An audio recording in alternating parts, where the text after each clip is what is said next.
Thank you, praise and worship team. Good afternoon, everyone. Welcome to our Sunday worship service.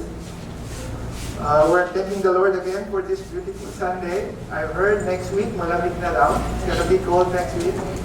But this Sunday, it's still hot. So, praise God. It's the first Sunday of the month. It's already October. 10th month. Imagine that. Just 2 more months. Another new year, right? So today, it's October 5, 2025. And today, we are still continuing in our sermon series. Okay, so I'm waiting for my PowerPoint on the study of the book of Galatians. Right? So, wala ko kasi clicker. Yun. Yeah, thank you. Thank you, Sister Grace. Yeah, kasi yung clicker natin nabagsak last week. So, I don't know if it's gonna work, but probably I'm just gonna use a different one.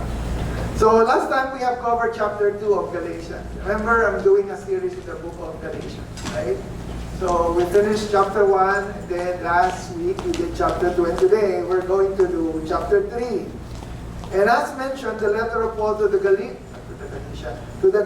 comes with 6 chapters. So meaning we are already in the half, or in the mid of the book, right? Or on the letter. Again, this is still in line with the theme, sharing the gospel. Okay, thank you. And we're going to walk through the letter of Paul to the churches of Galatia. Remember, this is something that we've been discussing. So our goal, as mentioned last several times, is that for us to understand the whole context of the letter, we want to understand why, when, and what, and who it was written for, and eventually learn some principles that we could learn from it, and we could relate our lives to it, right? So we're going through each chapter and rightfully dividing those passages to see what the scripture is telling us, right? So if you have your Bible ready with you, I'd like to invite you all to stand up, okay, in giving reverence to the reading of God's Word. And open it in the book of Galatians, and we will be reading chapter 3. Okay? So we're reading the initial verses and pause along the way as we expound each verses at a time. So if you are there, I encourage you to simply follow along with me. So chapter 3, verse 1 to 9. So here is how it says here on my notes. So verse 1, O foolish Galatians, who has bewitched you that you should not obey the truth? Before those eyes, Jesus Christ was clearly portrayed among you as crucified. This only I want to learn from you. Did you receive the Spirit by the works of the law or by the hearing of faith? Are you so foolish, having begun the Spirit, are you now being made perfect by the flesh? Have you suffered so many things in vain, if indeed it was in vain? Therefore, he who supplies the Spirit to you and works miracles among you, does he do it by works of the law or by hearing of the faith? Just as Abraham believed God and it was accounted to him for righteousness, therefore know that only those who are in faith are sons of Abraham. And the scripture foreseeing that God would justify the Gentiles by faith, preached the gospel to Abraham before saying, in you all the nations shall be blessed. So then those who are at faith are blessed with believing Abraham. So let me pause there for now. And as always, before we proceed further, let's open this time first in a word of prayer. So let's come to the Lord in prayer. Our Heavenly Father God, Lord, once again, we would like to thank you, Lord, for this opportunity that you have gathered us here today. First and foremost, Lord God, to worship you, to praise you, Lord God. And secondly, Lord God, to listen to your word.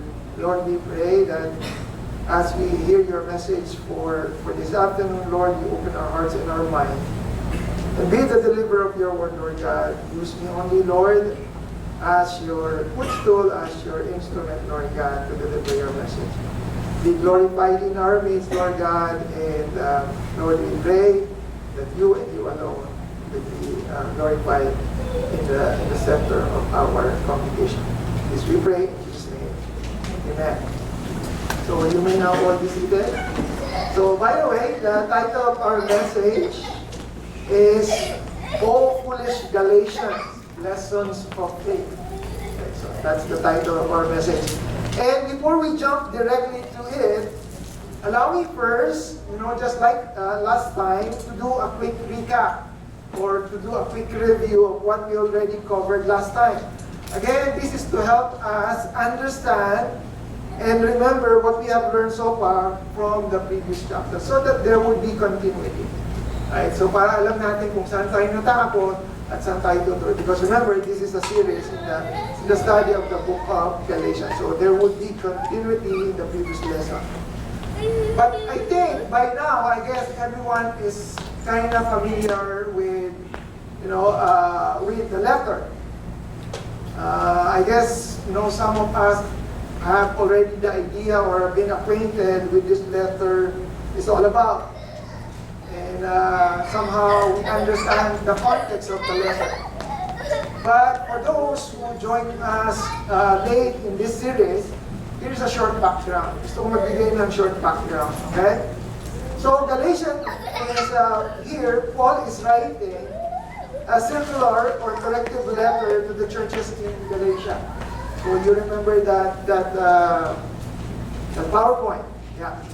So it's a circular letter, meaning it's going to each churches. And initially, Paul planted these churches in the province of Galatia, which in the old map is part of Asia Minor.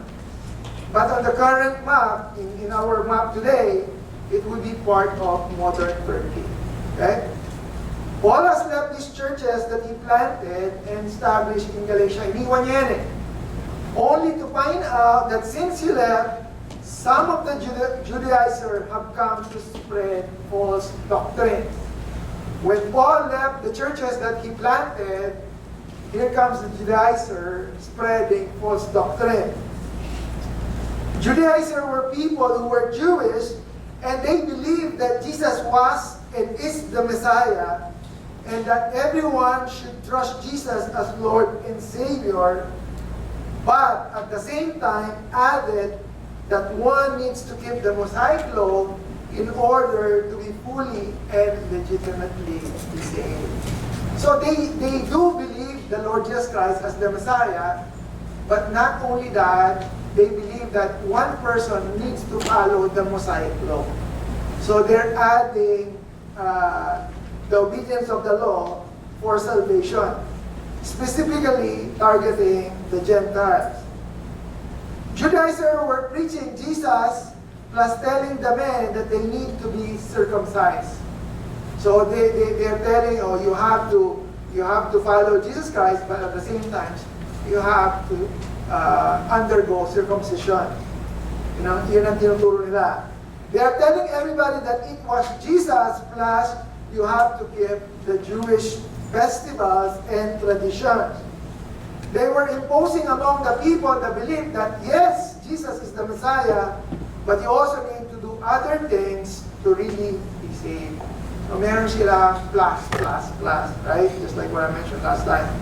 And when Paul hears that, it caused Paul to write this letter to the churches in Galatia to correct that erroneous doctrine. So para i-correct yung maling katuruan na yun.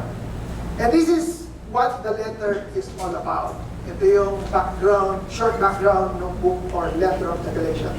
And remember in chapter 1 last time, Paul stresses some of the highlights and emphasis about the gospel. Right? So, let me just wait. Okay. One more. Thank you. Yeah. That was chapter 1. Remember, we discussed that last time, chapter 1. So, in chapter 1, Paul tried to defend himself, and also he tried to contend, meaning he tried to battle those who distort and disqualify the true gospel in chapter 1. Okay? Paul explained to the Galatians his apostolic authority and the sufficiency of the gospel for salvation. He opposes the idea that those people are adding rules and regulation as a requirement for salvation. So disproving the work-oriented religious salvation. Instead, he promotes love-motivated relationship. So yun naman, di ba? That is what we're trying to teach. It is not about religion, but it's about the relationship. That was chapter 1. While in chapter 2, Paul enumerated the beauty and the power of the gospel as he relates it to them in the letter. Remember that was we discussed last time, the beauty and the power of the gospel. Chapter 2, right? Paul helped them understand the gospel in such a way that it affects the way they view, the way they understand their perspective, and response towards the gospel. And that is based from his experience during his second visit to Jerusalem. Remember, on chapter 2, there are two incidents. The visitation and the confrontation. Do you remember? Right? So those are the two things that happened in chapter 2. And for us, we were able to learn 7 biblical truths about the beauty and the power of the gospel based from his writing. Right? So remember those 7 biblical truths that we studied last time? Number 1, the gospel is free. Right? We don't have to pay. There is no physical or material requirement in order for us to attain the gospel. Right? Remember Titus? When Paul bring Titus to Jerusalem, he was not even required to be circumcised. Meaning, he doesn't need to do anything just to belong in the group of believers. So that's the reason why we said the gospel is free. Second, that it gives us freedom. Okay, remember? Second point, it gives us freedom. Right? Freedom to get closer to God. Okay, I want to make that as a point. Hindi tayo free to go away from God, right? Magwawala ka na. No, that's not the freedom that we were talking about. But the freedom to get closer to God, so that no one can stop us now from coming closer to God, right? That was the freedom we discussed last time. Number 3, the gospel is complete, right? It is well preserved and lacking nothing. Remember when Paul preached to Jerusalem, the leaders did not even add or subtract anything to what he preached. So it means, and it tells us that it's already complete, right? Number 4, that the gospel is universally available for everyone. Meaning to say, the gospel can be received by the Jews and also by the Gentiles. Remember, for the Jews, it was Peter who is preaching, right? Most of the time. But for the Gentile, it was Paul. And number 5, we remember one of the power of the gospel is that it elevates our moral and ethical standard. When we became a believer, we started to understand what is right and what is wrong. You know, our blindness, the one that covers our eyes, has been removed. Diba? Pagka hindi ka pa Christian, parang hindi mo malaman kung ano yung tama sa mali. Right? But when you become a Christian, you somehow, you know, those blindness is being removed. So it elevates our moral and ethical standard. It teaches us and it convicts us. That's the work of the gospel. Number 6, it empowers us. It gives us the courage to speak the truth. Right? Remember what Paul did when he confronts Peter? He was not afraid. He was not even ashamed to confront Peter because he has the courage that comes from the gospel. Right? But how about us now? As I mentioned last time, when we hear some people talking wrongly about the gospel, we don't even open our mouth. I hope, you know, we become like them. You know, we are empowered to speak the truth. Actually, I know one person, because he speak the truth, he was shot on the neck. Right? Kilala nyo naman yung tinutukoy ko. Right? And number 7, last time, this is what we learned, chapter 2, we're just simply reviewing what we have learned last time, is that the gospel transforms us to a surrender life. Where did we get that? Galatians 2:20, right? I have been crucified with Christ, I no longer live. So, once we receive the gospel, we could expect that it can change, transform and change our life. If your life is still the same from before and now, probably the power of the gospel is not affecting you, or it's not in effect, right? So, try to evaluate, like what I challenged last time, evaluate natin yung sarili natin. So far, those are the things that we have covered in chapter 1 and in chapter 2. And today, as mentioned, we will continue with our series in chapter 3. Alright? So, I will try to make it as clear as possible. I cannot promise that it's going to be quick, but I will try to promise that it would be clear as possible. So, chapter 3. Okay, good. Paul at this point, okay pala yung may tagapindot ako dun sa likod kasi ako yung tituloy. Thank you, Sister Grace. Okay.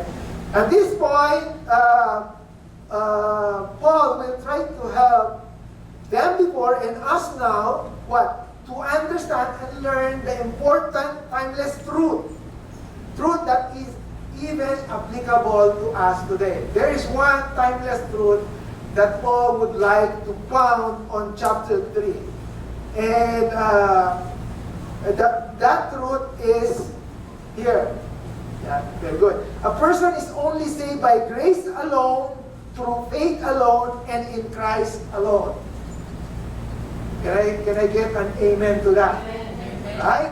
That's true, right? We are only saved by grace alone, through faith alone, and in Christ alone, right?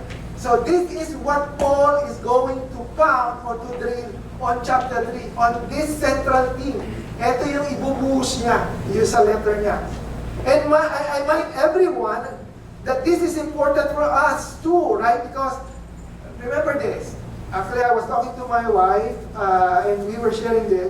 In our current world, or in our current time right now, there is a lot of well-meaning, sincere people in the world today.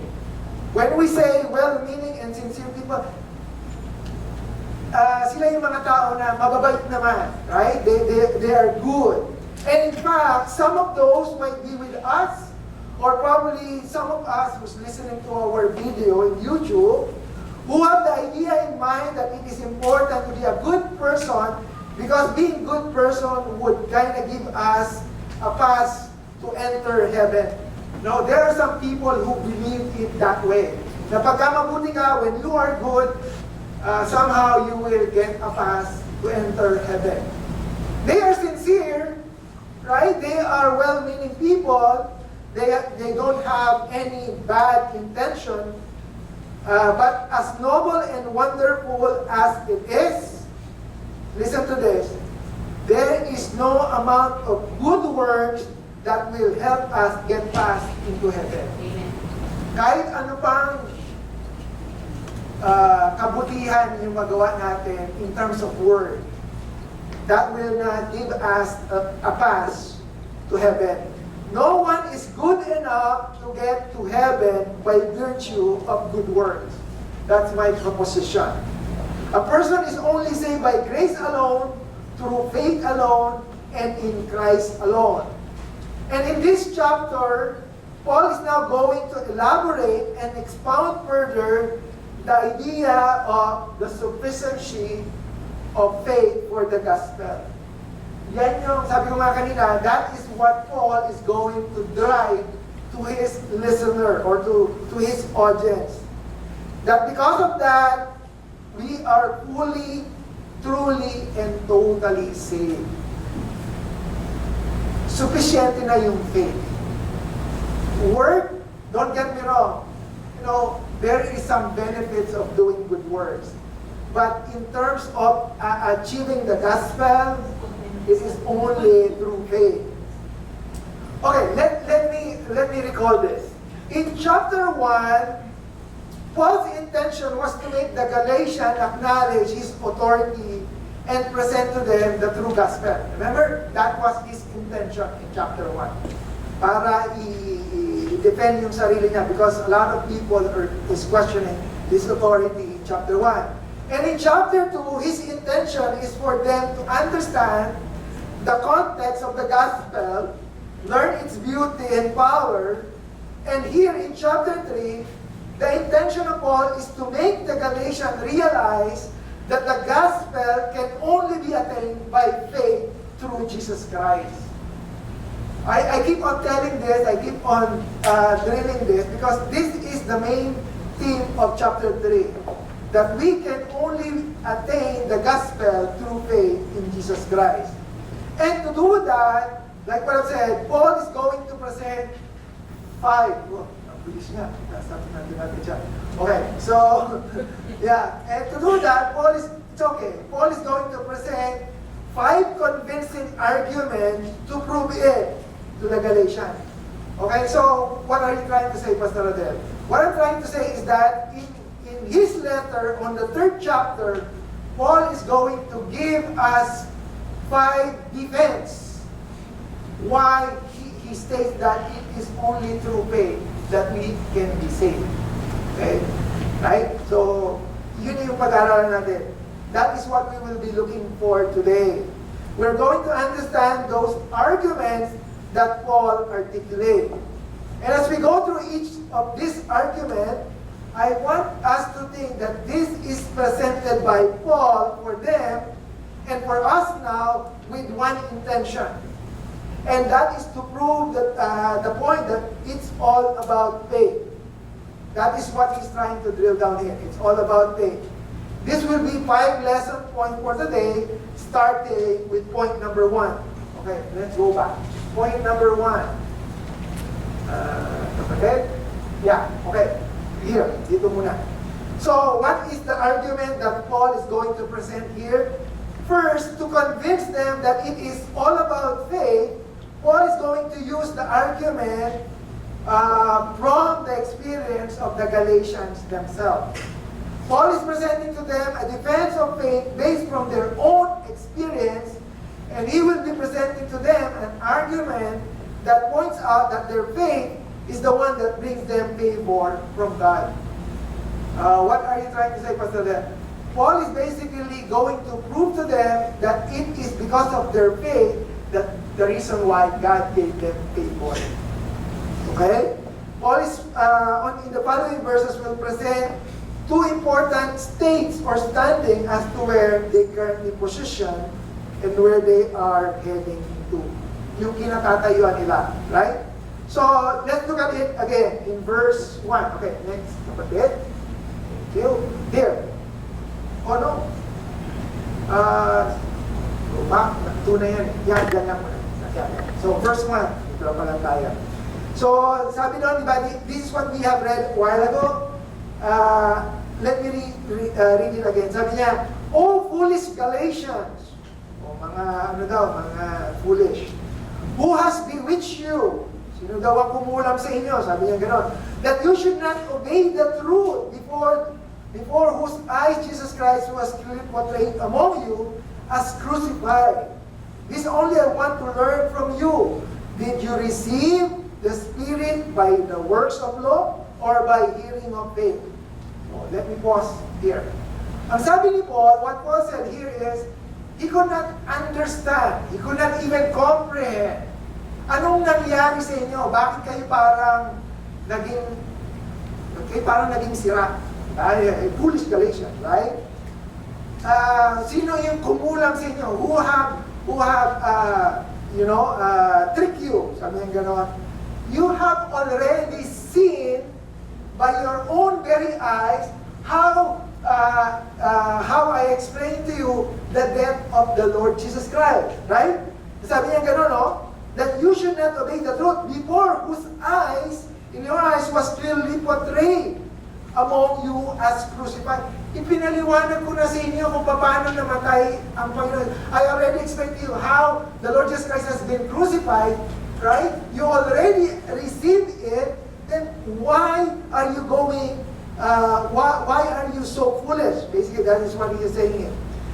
Sabi niya, this only I want to learn from you. Gusto ko lang malaman to sa inyo. Did you receive the Spirit by the works of law or by the hearing of faith? That is his provoking, interrogating question. Na-receive niyo ba yung Spirit, yung Holy Spirit by the works of the law or by hearing of faith? So that was the challenge, right? Sabi niya ganon, who cast evil spell on you? Sabi niya ganon, right? You have already seen Christ's death, and you have seen this picture already on the cross, right? So Paul is simply saying that this is already who you are. Nakita nyo na eh. You have already tasted it, right? This is where you already stand. And sino ang nangdayang sa inyo? That is his question, right? That is his argument. Now, moving on to the next one, sabi niya ganon, are you so foolish? Sa verse 3, tama yan. No. Tama yan, kapatid. Doon pa rin tayo. Yan. Sa verse 3, sabi niya, are you so foolish having begun in the Spirit? Sabi niya, nagsimula na kayo sa Spirit, but now, being made perfectly by the flesh, sabi niya ganon, having begun in the Spirit, are you now being made perfect by the flesh? So this is who you are right now, and this is where you're heading to. Sabi niya, pupunta na kayo, parang he was saying na, you are already a believer, then why are you going into this situation, right? Paul is just simply saying that, why are you moving into this direction, right? Sabi niya ganon, having begun in the Spirit, are you now being made perfect by the flesh? Have you suffered so many things in vain? If it was vain, it is as if Paul is saying, yung mga pagalan ba yun? Yeah, pagura. Pagkapagalan. Diba? Mas maganda yung salita yan. Yung pinaghirapan ninyo. Diba? Was it in vain? The sacrifice that you have made, the things that you have already done for the Lord, was it in vain? Actually, Paul is trying to provoke them with this question, but we already know what the answer is. No. Right? But basically, Paul is just simply trying to tickle their mind, to think. Diba? Parang sabi niya, nasisiraan na ba kayo? Sabi niya ganon. Parang, why are you trying to go back to perfect the flesh? Meaning, to do the work again. Sabi, nagpakahirap na kayo. You have already suffered so many things in vain. Then why go back, right? And then in verse 5 he said, therefore he who supplies the Spirit to you and works miracles among you. Remember, when you suffered, he made some miracles and have worked in you already. And then this is his provoking question again. Does he do it by works or of the law or by hearing of faith? Right? Did the Spirit, what Paul is saying here is that, does the Spirit work those miracles because you follow the law or because you hear it by faith? We all know what the answer is, right? It is because of the hearing of faith, right? So, the conclusion on both arguments, this is who you are and this is where you're heading to, it's undeniably, it is because they heard and believed the message about the Lord Jesus Christ. That was the answer. And basically, that is what Paul is trying to make them realize, right? Paul made it clear to them that their experience and suffering is enough to prove that their faith had previously received the gospel. And Paul could not comprehend as to why they are now turning away from it. Paul could not see the logic as to why they are now going back to a point where they have to prove themselves by obedience of the law, since their faith have already placed them in the hands of God. Nasa kamay na kayo ng Panginoon eh. Then why are you going back to the law? Paul makes it clear that they have received the Spirit not because of the obedience with the law, but because of their what? Faith. Okay, so that is what we're trying to do here. Faith. Let's move on to the second argument. Point number 2. Kanina, arguments from the life of the Galatians themselves, Paul is proving it to them now through the life of Abraham. Okay? Second point, Paul is now citing the life of Abraham as an example of faith. Paul is now illustrating to them the life of Abraham as he became righteous in the sight of God, not by his work, but by his faith. Right? Paul explained how Abraham got saved, where he put his faith, and the time when he got saved. And let's look at the following verse here. How Abraham got saved. Paano ba naligtas si Abraham? How did Abraham get saved? Look at verse 6. Just as Abraham believed God, and it was accounted to him for righteousness. Right? So ang sabi doon, the reason why God accounted him as righteous is because he believed God. Right? Paul used Abraham as an example of being right before God by faith and not by faith plus works. You know, Paul quoted Genesis 15 verse 6 because it simply shows that righteousness was accounted to Abraham because he believed God. Right? It was not because he performed some work, and certainly not because he was circumcised. Because remember, during the time of Abraham, circumcision is still not introduced. Hindi pa uso yung circumcision ng panahon ni Abraham, right? So it is not because of circumcision or obeying the law, but it is because of Abraham's faith in God. He believed God. Look at that word, therefore no, right? Kita niyo ba yun? Therefore no, in verse 7, right? It says there. Next slide, kapatid. Yeah. Sabi nga ron, therefore no, in-highlight ko yun eh. Basically, this emphasizes that Paul made an important point that he wanted each one of his readers to understand. Basically, Paul is simply saying, tandaan ninyo. Right? Therefore no. Right? Alamin ninyo. And look at verse 29. Verse 7. Are sons of Abraham. Look at that. There's another thing that I highlight here on verse 7.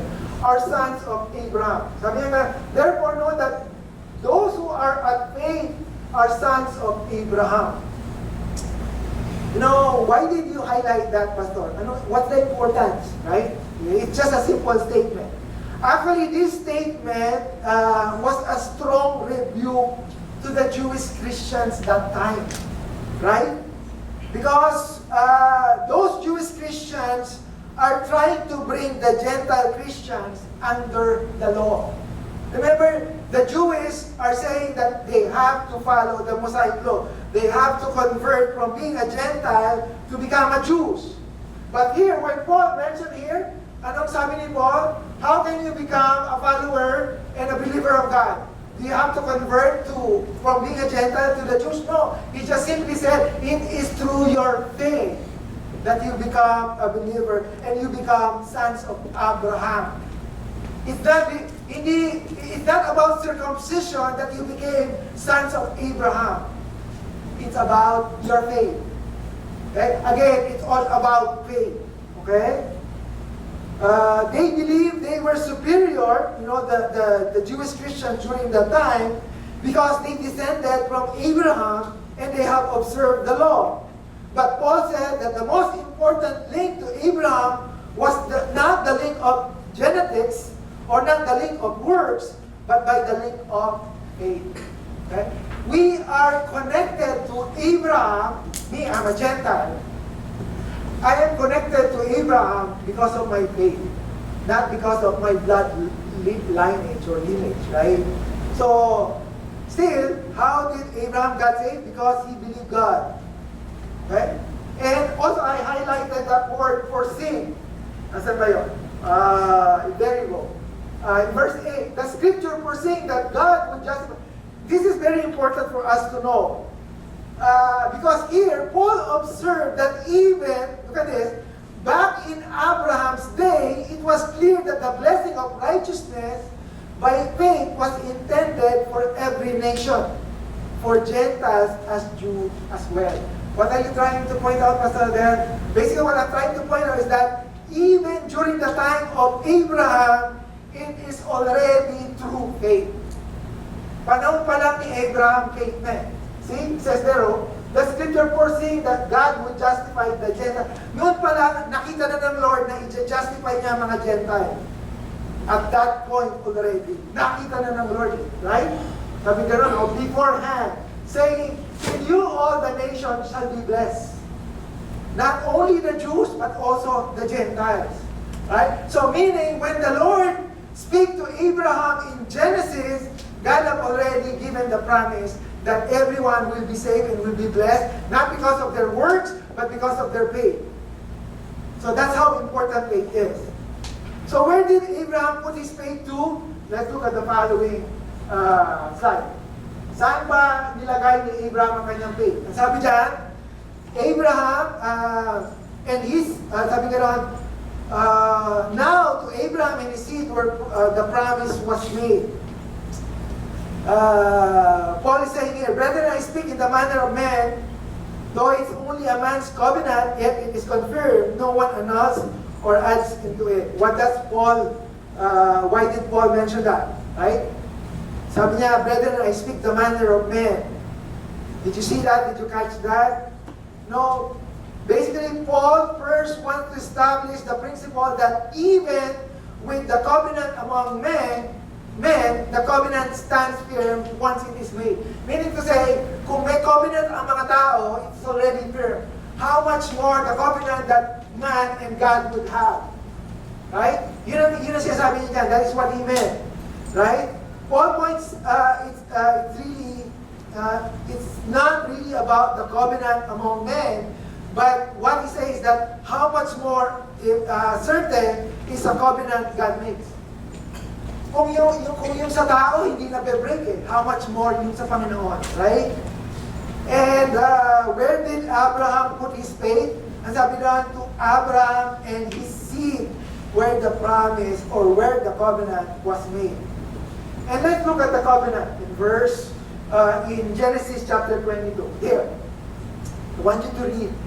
Sabi nga then the angel of the Lord called to Abraham a second time out of heaven. Tinawag ng angel siya and said, sabi ganon, and said, by myself I have sworn, says the Lord.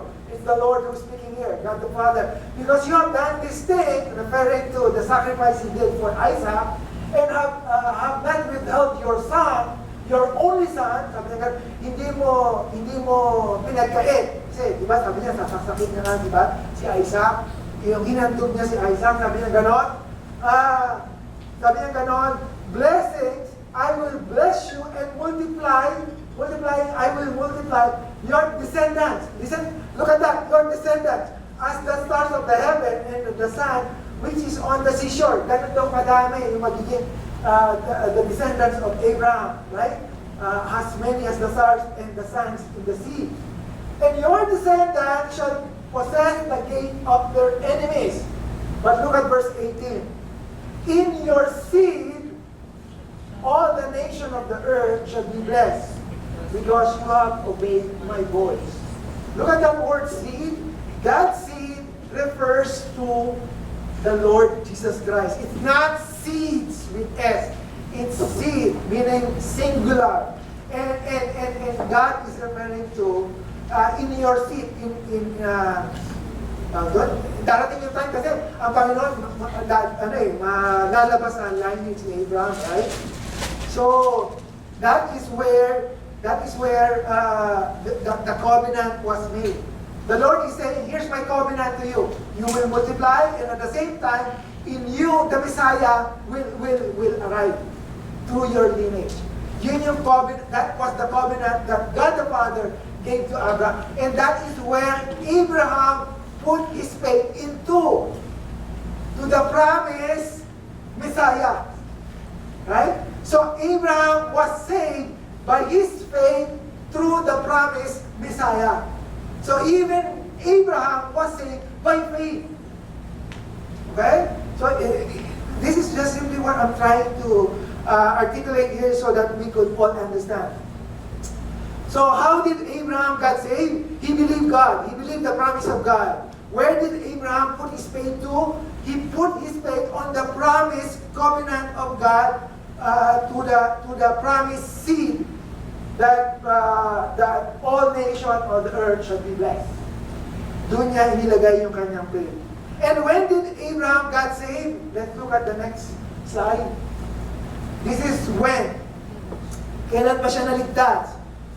And look at verse 7. And this I say, that the law, now they're talking about the law, which was 430 years later, so meaning to say, when the Lord, God the Father, talked to Abraham, after that, 430 years later, the law was introduced to Moses. Right? And it says here that 430 years later cannot annul the covenant that was confirmed before God in Christ, that it should make the promise of no effect. Sabi niya ganon. Basically, what Paul is trying to say here, tatagalogin ko na para mas madali ko may paliwanag. Ang sabi ni Abraham dito, mula nung nag-usap kayo ng Panginoon, inintroduce lang ang law 430 years after that. But even when God introduced the law 430 years, it cannot, sabi niya gano'n, it cannot annul the covenant that was confirmed before by God to you. Hindi pwede, it cannot, ano sa Tagalog ng annul? Void. Yeah, mawala ng visa. It cannot void the covenant that God had made to you because of the law. That should make no promise of no effect. For if the inheritance of the law, it is no longer a promise, but God gave it to Abraham by promise. The promise was given to him 430 years before the law was introduced.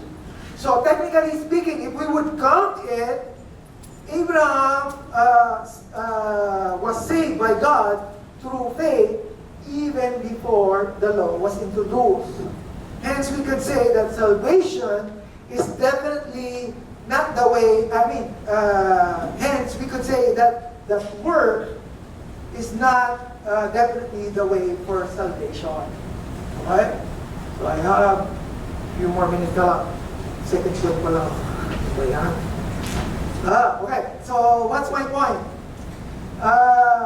Paul points out that even Abraham, kanina yung argument about the Galatians, this time, the argument even on the life of Abraham, sabi ni Paul, Abraham was accounted righteous in the sight of God, not based from what Abraham accomplished, or moreover, not because of the law, as the law was still not present during that time, but because of his faith in the redeeming promise of God through Jesus Christ. Okay? So, Abraham was saved through faith, through the promise of the redeeming work of the Lord Jesus Christ. Let me go now to point number 3. I'll stop probably in point number 3. The arguments from the law of Moses. Lima yan pero hindi ko ata matatama. So, the third argument that Paul is now going to present, parang siyang abogado, no? Paul is like a lawyer that he's trying to win an argument, presenting witnesses, presenting, exhibits.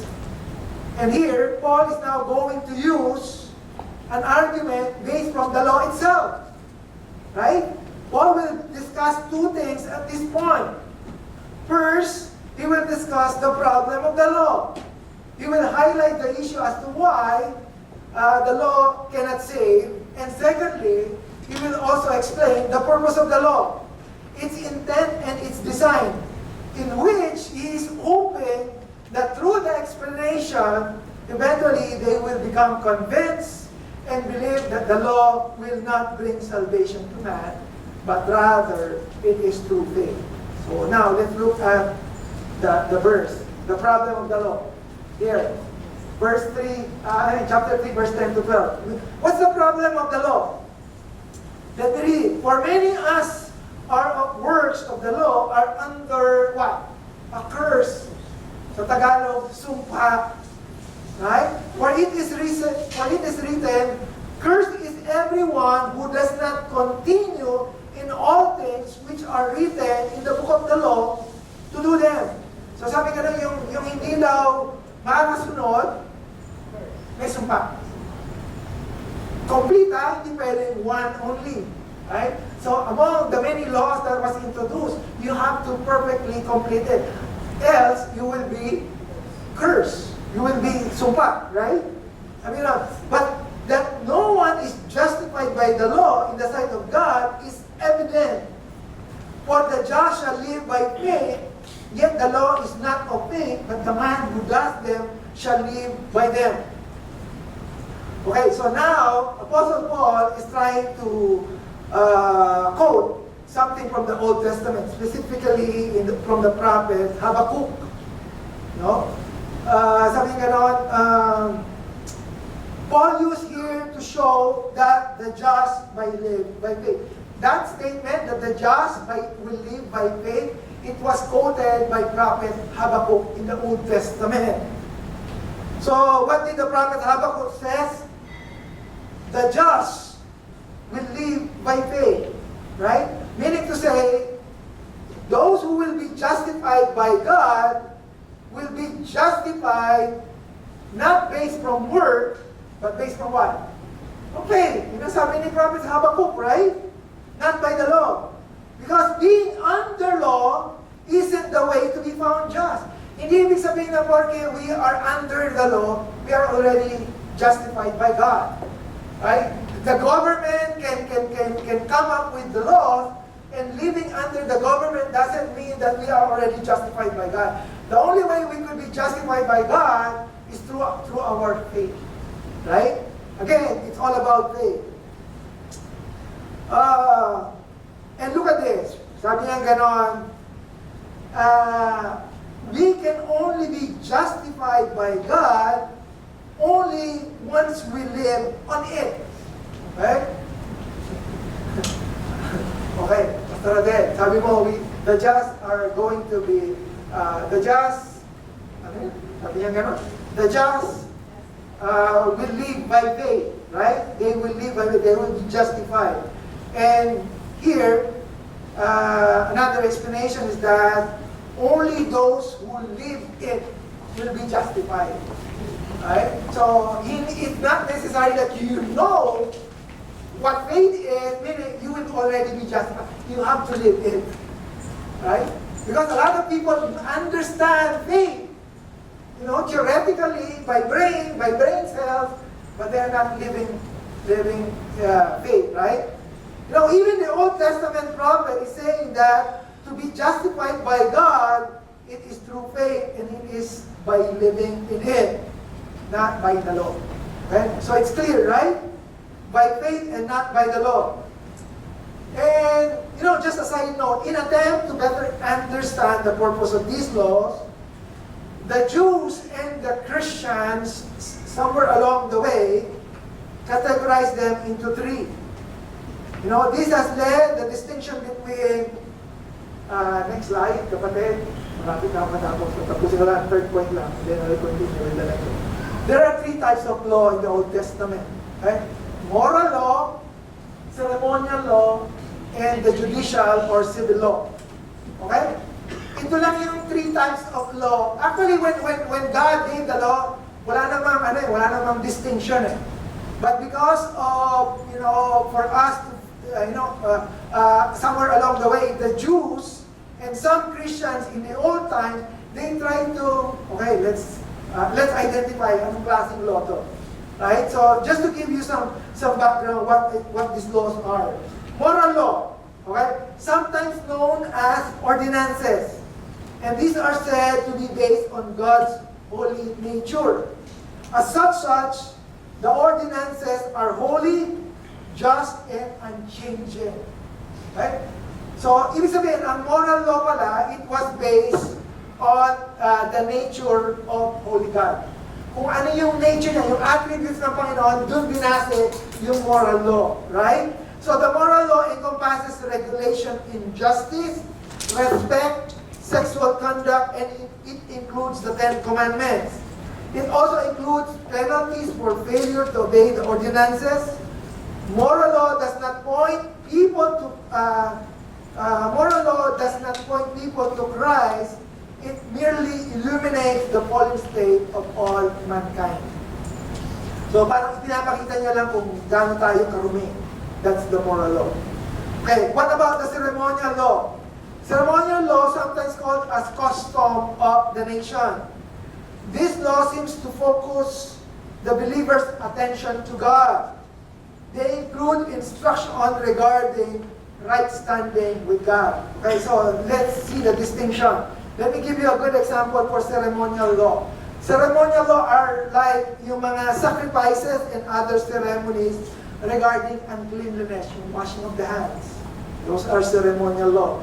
Remembrance of God's work in Israel, feast and festival, commemorating those days. Those are ceremonial law.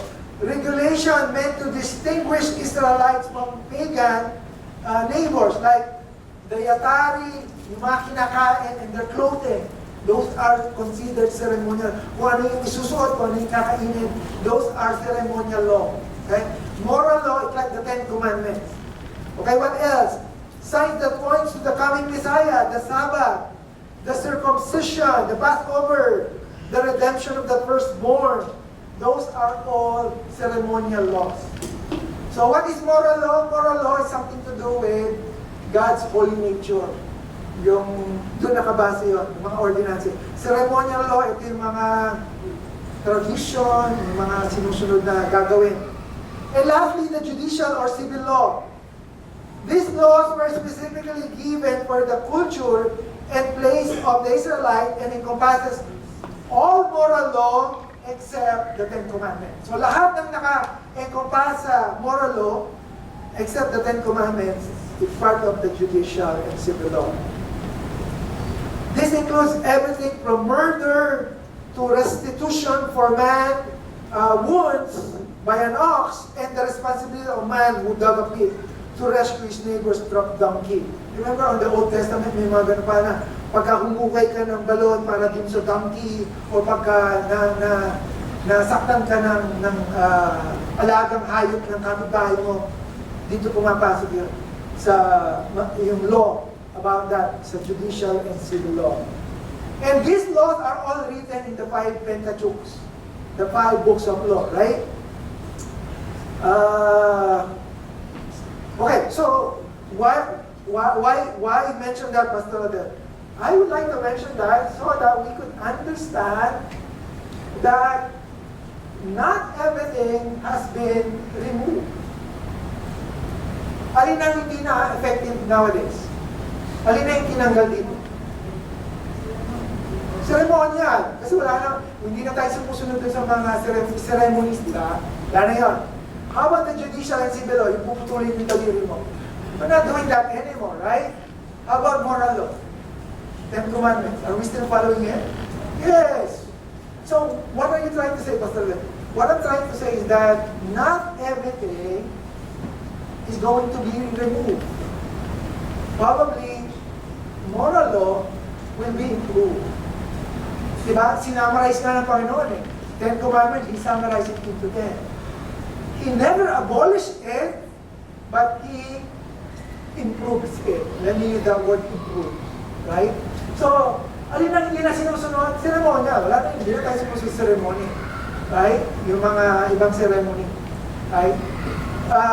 Though, there are some Jews and Christians that still follow certain, right?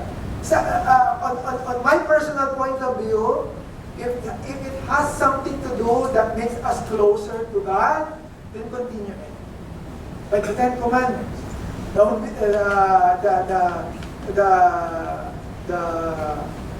the Sabbath, right? Ang Sabbath, actually, nowadays, we are now the temple of the Holy Spirit. It's not only during Sundays that we worship, but it becomes every day. It was improved. You know what I'm trying to say? So, yeah, those are just side notes about the law. Look at this. The law of God given to Moses is comprehensive. It's a set of guidelines to ensure that the Israelites' behavior reflected their status of God's chosen people. It encompasses moral behavior their position as godly example to other nations, and the systematic procedure for acknowledging God's holiness and mankind's sinfulness. Okay, so that was the law. Though, ang sabi ni Paul, even those law cannot save us. It's good, don't get me wrong, okay lang ang law. Hindi yan masama. Okay? There's benefit for obeying the law. If there is no law, there would be chaos. Right? But what Paul is just simply trying to say is that this has nothing to do with salvation. It's always faith. Let me close this on the purpose of the law. Kindly forward, kapatid, dito na ako magtatapos. Purpose of the law. This is the last part of the third argument. Ano daw ang purpose ng law? Okay, verse 19. What purpose then the law served? It was added because of transgression, till the seed, then the seed referring to the Lord Jesus Christ, should come to whom the promise was made. Kailan daw? Sabi ganon, ang law binigay because of our transgression, because of our sin. Until dumating ang Panginoong Jesus, where the promise was made. And it was appointed through the angels by the hand of the mediator. Now, a mediator does not mediate for the one only, but God is one. Is the law then against the promise of God? Right. Ang sabi noon, is the law then against the promise of God? Ano sabi ni Paul? Certainly not. Paul is saying that, there's nothing wrong with the law. It's not against with the promise of God. For if there had been a law which could have given life, truly righteousness would have been by the law. But the Scripture has confirmed all under sin that the promise by faith in Jesus Christ might be given to those who believe. But before faith came, we were kept under guard by the law. So before faith was introduced, sino daw ang nagbabantay sa atin? The law, right? For the faith which would have afterward be revealed, look at verse 24. Therefore, the law was made to tutor, to bring us to Christ, that we might be justified by faith. Still, the law is directing us to faith. But after faith has come, we are no longer under a tutor. Okay, so again, that is point number 3. Sabi ko nga kanina, I'm going to end here. Hindi ko tatapusin kasi, actually sayang, dalawa na lang. Pero, for the sake of time. Again, ano ba ang chapter 3? Chapter 3 is just simply Paul is trying to defend. It's like a lawyer. Trying to defend to these Galatian people, dito sa mga, sabi niya, foolish, dito sa mga siraulong tao, no, because it was not what it meant. And sabi, when he say foolish, it was meant that those people who know, but they did not apply it. Sabi nga dito sa mga tao ito na alam naman, pero hindi nila ginagawa yung tama, sabi nga ganon, I want to give them 5 arguments to prove to them that it is only by faith. First, it is by faith through their own experience. Second, it is by faith through the life of Abraham. And third, it is faith even for the purpose of the Lord. So let's close for now, and then we'll continue this next time. Our Heavenly Father, Lord, once again, we would like to thank you, Lord, for enlightening us, Lord God, about the idea of faith. Truly, Lord God, that we understand that the gospel, the good news, the saving work of the Lord Jesus Christ can only be attained through faith, through the work of the Lord Jesus Christ. Thank you, Lord God, for using Apostle Paul to enlighten us, Lord God, about this idea, this principle. And we pray, Lord God, that as we continue with our walk, Lord, we pray that we will live according to the faith that you have bestowed to each one of us. Lord, be glorified still in our midst. We entrust to you everything. This we pray in Jesus' name. Amen.